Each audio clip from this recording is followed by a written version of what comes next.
Hey again, folks. We are moving right along within our Module 8, 18th Century Europe. And now I'm discussing with you 8.04. We are talking about the very serious Neoclassical and Age of Enlightenment. So we've got 6 core works and 2 supplemental works for this unit. Date range is around 1729 to 1804, and our location is really quite all over the place. Artists are working in Britain, in America, and all throughout Europe. So you'll definitely see a lot of locations for these specific pieces. So we've got architectural sites, sculpture, and painting. Our architectural, excuse me, still getting over my cold. Our architectural sites include the Chiswick House and Gardens and the Jacques Germain Suffolk's Church of Saint Genevieve, now called Le Panthéon.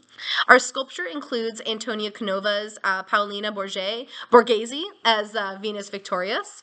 And our paintings include Joseph Wright of Derby's A Philosopher Giving a Lecture at the Orrery, Jacques-Louis David's Oath of the Horatii, Angelica Kaufmann's Cornelia pointing to her children as her treasures, Elizabeth Vigée Lebrun's Self-Portrait with her daughter, and Sir Joshua Reynolds' Miss Siddons as the Tragic Muse.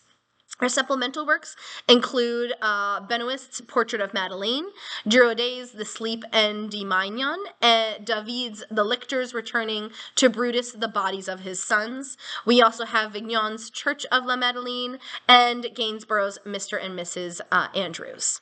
So discussing a little bit about these two time frames, we've got Neoclassicism emerging in the mid-18th century, and it's continuing into the 19th century, very particularly influential during the late 1700s. It was really inspired by the art and culture of ancient Greece and Rome, and it was a direct response to the excesses of the Rococo style. So like I said, we have that pendulum that swings back and forth. Rococo was very frilly and flouncy and silly and kind of all over the place with its color, and it was very fanciful and very romantic. So we were taking a direct opposite approach to that, a little bit more serious, more inspired by the classics, talking about themes that are far more mature and less focused on the flights of the elite and their silly, fanciful love, as Rococo seems to believe. So there was definitely an emphasis on simplicity here. We've got symmetry happening. You've got a lot of really attention being paid to proper proportion as well. And the Neoclassical era's preference is really in clean lines as well as a more restrained color palette. It focuses very strongly on moral and civic virtue, heroism, and the exploration of classical themes. And so this is often depicted in historical or mythological subjects as well, taking that inspiration from the classical era. Architecture in neoclassical era is definitely characterized by grand public buildings and monuments like the Pantheon in Paris and the British Museum in London, where we have an emphasis on columns and domes and a sense of order. So we're really trying to channel that like ancient Greek and Rome approach to the design of a building, where you have very clear entrances, very frontal, very perfect straight lines, not a lot of movement, lots of 90-degree angles. So the Age of Enlightenment, however, is just approaching around the corner and is really considered to span from the late 17th century to the late 18th century, and it really culminated in that French Revolution that occurred. And so it is emphasizing reason and individualism, as well as a skepticism of traditional authority, which you can see how we would end up to a revolution. It promoted scientific inquiry and empirical evidence, and there were a lot of really key philosophers and thinkers that were really working and developing their ideas and putting them out to the public in this time, and those included Voltaire, John Locke, Rousseau, and Immanuel Kant. And these writings also really influenced political thought as well as social reform. So we have a lot to thank for them for the journey that France went through in this process.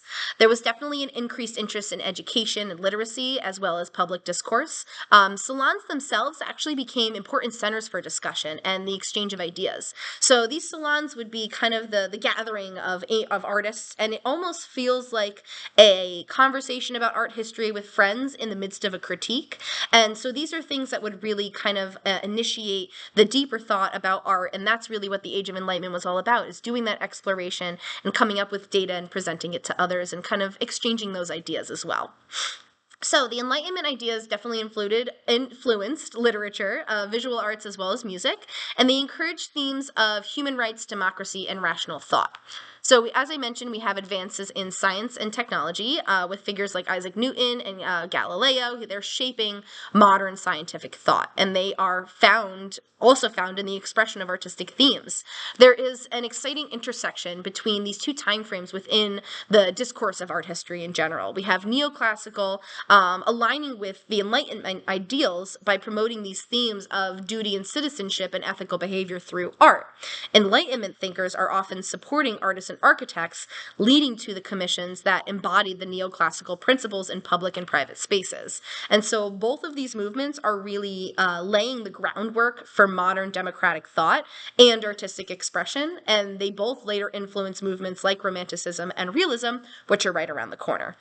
Still swinging with our pendulum, though, we're going into Romanticism, looking at things through rose-colored glasses with that kind of reality show drama, and then we swing back to Realism. We are showing things exactly how they are represented in the real world. So a couple of pieces in here are absolutely my favorite. Check out the Carpuno corner. I have included a very silly but kind of fun virtual reality rendition of the Oath of the Horatii that you can kind of walk through in a way as you follow the video. It's a little silly, but it's kind of fun because you can get a sense of the space of the piece and how the characters are placed in the composition in relation to some of the background objects as well as each other. Not gonna lie, a huge fan of Elizabeth Vigée Lebrun. She is the great-great-grandniece of the artist the architect, Charles Lebrun, who did all of the interior decoration for Versailles. So she definitely has that art person background within her family lineage, but her approach to portraiture is just so beautiful, and I really encourage you to take a look at it.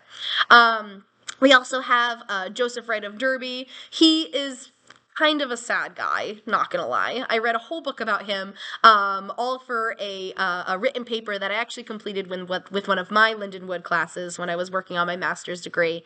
So I learned a lot about him. He had a very negative way of looking at the world, and you can kind of get a sense for that in his pieces as well. They tend to be very dark with one very distinct single light source, and a philosopher is one of my favorites. He's maybe modeled after the portrait of Isaac Newton, and you can kind of really get a sense for that scientific adventure with the orrery or the staging of the astronomical position of all the planets and moons and suns and things like that. It really does represent the Age of Enlightenment as best as we possibly can within a painting. So I hope you enjoy all of these works and learning all about these two eras, and I will see you again when we get to Module 9. So until then, folks, happy halfway!